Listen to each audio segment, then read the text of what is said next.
Merci monsieur le maire. J'interviens donc sur la 18.3, mais je dirais aussi un bref mot sur la 18.4. Alors, chers collègues, avant d'ouvrir la discussion, je voudrais qu'on ait bien tous ici à l'esprit qu'il s'agit d'un partenariat avec un lycée, qu'on parle donc de public scolaire, d'adolescents et d'intervention dans le cadre de l'enseignement et dans l'enceinte du lycée.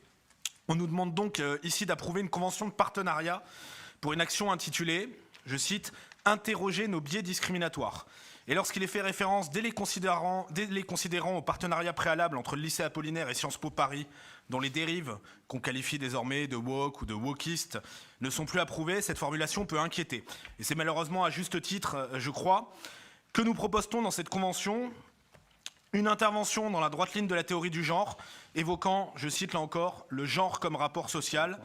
d'une autre intervention assurée par le planning familial afin, je cite, de traiter de l'orientation romantique.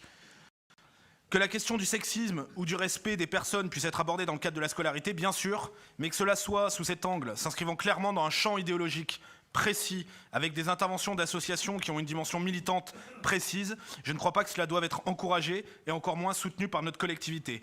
Parce que je me permets aussi quand même de m'arrêter un instant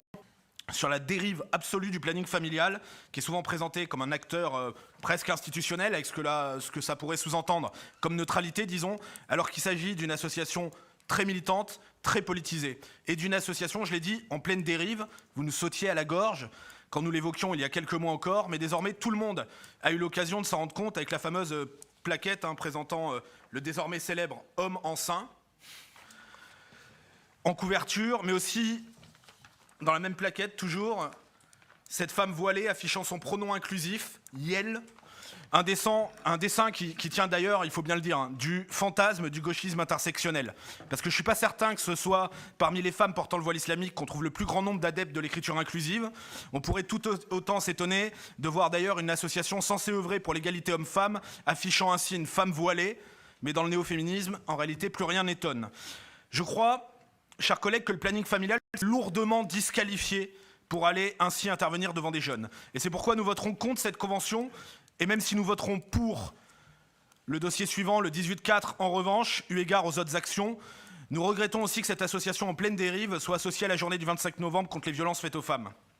Le ministre de l'Éducation nationale, du Front populaire, à l'époque, où la gauche était encore autre chose, Jean Zay, écrivait en 1936 dans une circulaire fondatrice en matière de neutralité que